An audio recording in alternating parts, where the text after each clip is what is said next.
Okay. Back to Mr. Peter Obi leaving the coalition, the ADC. So, I alluded to it earlier that it's going to be a replay of 2023, meaning Rabiu Kwankwaso, even though he has partnered with Peter Obi now, then you have Atiku, if he eventually clinches the ticket of the ADC or otherwise, and then Mr. Peter Obi on the one hand, and then Bola Tinubu, APC incumbent president. What the opportunity presented for Nigerians was to have a unified, coalition, the coming together, presenting a single opposition. Has Peter Obi's leaving, has this fragmented that opportunity? Yeah, maybe yes and no. I do not want to call out any individual, but I believe if His Excellency Atiku Abubakar had played the statesman's role, he would have been able to say, look, just like what Bola Tinubu did, President Bola Tinubu did when he was the leader of the APC. Of course, he knew he would not be able to win any election then, but he was able to put a coalition together and then chose somebody that he will use to get there. Atiku, you can say, considering his age, time is of the essence for him, so he might not be able to do that, but that's how you say you are a statesman. You stay back and say, okay, fine. He ran with Peter Obi before in 2019. For him to have chosen Peter Obi, he saw something in him. And I dare say the votes he got was largely because of Peter Obi, especially in the South, even though PDP were largely strong in the South then. But to come back to your question, yes, there's no doubt that Atiku will emerge as a candidate of ADC. He will take most of the votes in the North. Obi will take most of the votes in the South. The party that will suffer this, if they allow for free, fair, and credible election, will be APC. I don't think they got the votes that are allocated to them before, and I don't think they will get anything close to that if they allow for a free and fair election. But in any case, I further break it down. Atiku will get most votes from the North. NDC, Peter Obi and Kwankwaso, the OK movement, we still get votes. Because we bring votes from Kano, from Kaduna, from Katsina, and from Jigawa. If nothing, in most of these states will get 25%. We didn't have that luxury in the last election. Because the running mate to Peter Obi then, I had lost even his political unit.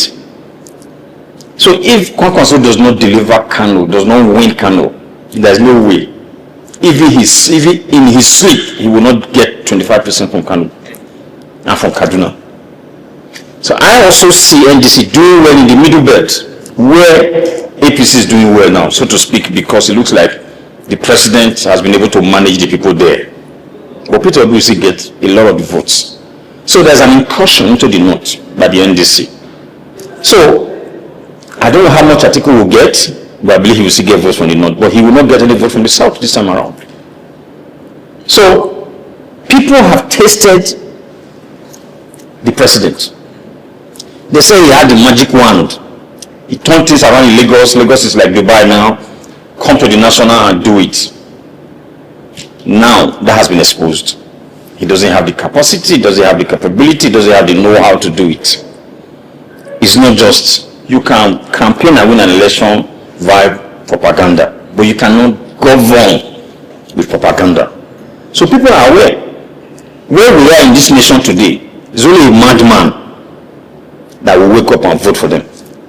So I think to a large extent, if they allow for free and fair election, it will be between the ADC and the NDC. People might say, oh, well, they have the governors. Are the governors popular? Just allow, test your popularity for once. So that even if you are going to the grave, you know, I was deceived into this, but I gave the opportunity, and I discovered the truth. Take that to your grave. Just allow for once free, fair, and credible election to assess yourself.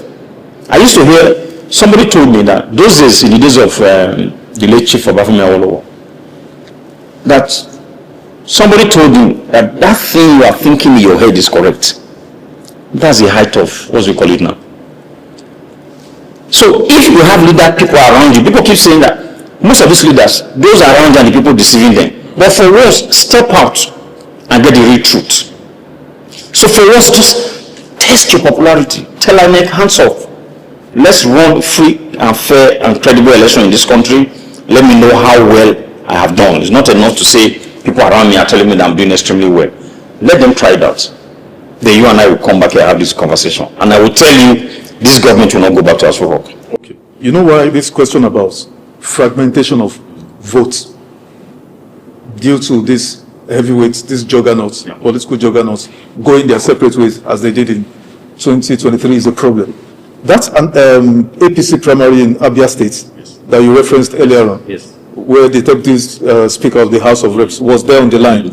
You know, the person counting said we have, the APC man counting said we have the INEC observer, INEC staff observing, or standing there. Where they did that show of shame, where they were counting from 100 to 1,000 and then it jumped from 1,000 to 3,000, INEC was standing there. So that brings me to this point that people are saying that INEC, I mean, people are alleged, I don't know, the INEC is already compromised, the INEC cannot be trusted. So would it not have been better to have all these juggernauts, all these Atiku, Peter Obi, all of them together in one party, so that they will garner so much vote that it will be difficult both for INEC and the ruling party to, you know, twist or, sabotage the results. How do you respond to that? That would have been the ideal situation. But the reality we have today is that they cannot work together. Why? Because certain individuals have, their own personal ambition. His Excellency Atiku Abubakar will be 80 this year. So by the election, will be 80 plus. This is my biggest challenge. I don't want to say anything negative about him. I respect him. I just read the book, The Original Sin, by Jake Tapper, the CNN correspondent. And then I read another one, 107 Days, by Kamala Harris. In those books, what I picked was the Original Sin. How age affected Biden and how his aides were covering up and how that incapacitated his ability to run the country well, but most things were not out there. So there was this special prosecutor that interrogated him when we were talking about the documents, official documents in his residence and all. That guy put out a report that his aides were trying to cover. And then in the debate against Trump, the first debate, all that came out. Because people have been pushing this. Okay, now, we go back to Buhari. Buhari was old and didn't really know much of what was happening around him. I was chairman, House Committee on FCT. We went a couple of times, I think Christmas homage to the villa, and then Salah, so we went for both. I think one of them, we had service chiefs, EFCC, Maguden, and everybody was sitting down. And then he came in, we all got up, and then he got talking. From nowhere, he started talking about Fayemi. That was Christmas. Former Governor Fayemi of Ondo State. Yeah, Fayemi had left then as a minister to go and run for the governorship in his state. Just started talking about Fayemi. And these guys were laughing and clapping. I was not amused. I was wondering, where did this come from? Is it that Fayemi is missing in the room? Or Fayemi did so well in his ministry? Well, I mean, there was no reference to anything. Totally out of context. I saw senility there. The man was already senile. But those around him would tell you, Buhari did this one, he jogged in the morning, he did. So, where I'm going to with this, do we have to always you have to be going back to geriatrics, where you and I in this country. We have young people.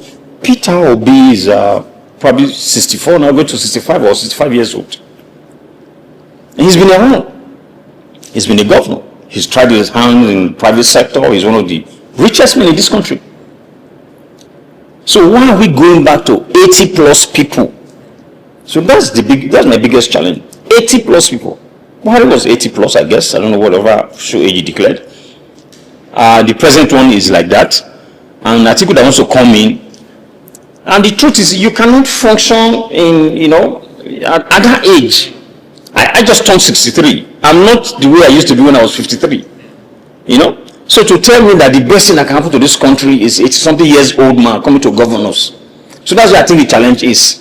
Allow the people that have the right tools. We are talking about the young people. But we have somebody that you can say not so young, but has been tried in every ramification. You know, business, private sector, governance and all. It's not been found wanting. So how can we have people like this and we are still going back to people that are in their 80s? Some would argue, will rebut what you're saying, that the current president of America, Donald Trump, is 80. He's probably fitter than you. He attends more interviews, standing on his feet, taking on questions, you know, giving it back to interviewers and all of that. President Tinubu, incumbent president of Nigeria, is, professor of medicine, Usman Yusuf, sat here where you are sitting, told me to my face that he professionally, medically, he believes Tinubu is at least 10 years more. You know, he should have 10 years to his official age. He sat here and he told me the same. So if these two men are presidents, why would you say, is it fair to ask Atiku to contest? We don't know what multivitamin Trump is taking. But you see, they're also challenging him. They said, they were talking about, he was on television once and they said there were patches. So we don't know what vitamins they are pumping him with, and those around him, that's why I made reference to the original sin. Those around him will package him in a way that when he comes out, he's on fire. The other time they were talking about, even during the campaign, that for 4 days they didn't hear from him. And he said he was preparing for debate and all that. No, not debate, he was going to have something online with Twitter, with Elon Musk. Even now, there are days they will tell you for some days it's not available. We don't know that, but we don't need that. We don't need that. The MAGA group that brought Trump are regretting now because of some of his actions. So we don't even need that in Nigeria. We know our president is not in his 70s, he's in his 80s. Because somebody that knows him very well told me that his younger cousin, he's 77 years old, and he's the Asiwaju of their village where they are from in Osun State. And the guy says he used to call him, when they were growing up, they were not mates, they didn't used to play together. He used to call him Boda Amuda. Boda Amuda. And that guy is 77 years old. And that Bodana is now 74 years old. He's not. And you can't tell, he doesn't even have the strength or stamina. Let me add something to this. Somebody that served with him closely in Lagos, very closely, said, yes, this man will keep them awake till about 3 a.m. and all that. But that same stamina, he doesn't have today. He said, you can do a presentation to you. That the president can do a presentation to you. So this is how I want to deliver on X, Y, Z. But does he have the stamina today to see it? Can he remember everything he presented to you today if you go back to him tomorrow? So it's those around them that will make them look as if he's on fire. He can do it like he used to do it. But the truth is, they are not able to do it. And then why are we sticking to these same people? When we have other brilliant people in this country that can do it. They have the stamina, they have the experience, they have the wealth of knowledge. Why are we going back to the same people? So let's look for fresh blood that can deliver. We have a population of over 200 million. And more than 60% of that are young people. And we are relying on people that are 80 plus. Is something wrong with us? Okay, Nigerians will have a lot to say about that. Even though some would argue, and I want you to respond to this in 1 minute, that is it about the age or the capacity of the individual? You know, the African system is a bit, you know, patriarchy, you know, we're patriarchal in our belief system, our worldview, and all of that. Because it takes somebody at that level who is able to summon the governors and say, gentlemen, this country is not going in the right direction. I think we need to go this way. 1 minute, how do you see that? No, it doesn't follow. It's a cognitive diminution. When you are at that age, he can't remember everything. That's why those around them are the people really governing.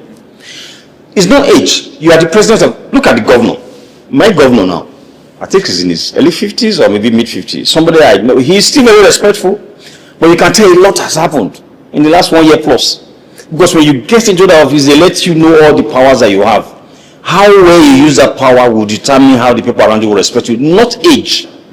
Obama was president of America. Did they disrespect him? A black man. You cannot. Because the authority of that office, if you know what you are doing, people will respect your intellect and your achievement, and not so much of age. I became a CEO at age 36 or 34. You see, you are 34. Nobody disrespected me. I went to China, brokered the deal for a rig. I was about 36 this time. Then I was praying to God, make me look old so that people will respect me. Because here you're talking about multi-million-dollar contract. Exactly. And the man asked that, please, we have been dying to know, the president of the company, we have been dying to know your age. I said, I'm 36. They laughed. But they just complimented me that I looked younger. And that was it. You know? So nobody disrespected me that I'm young. Because I had achievement to show.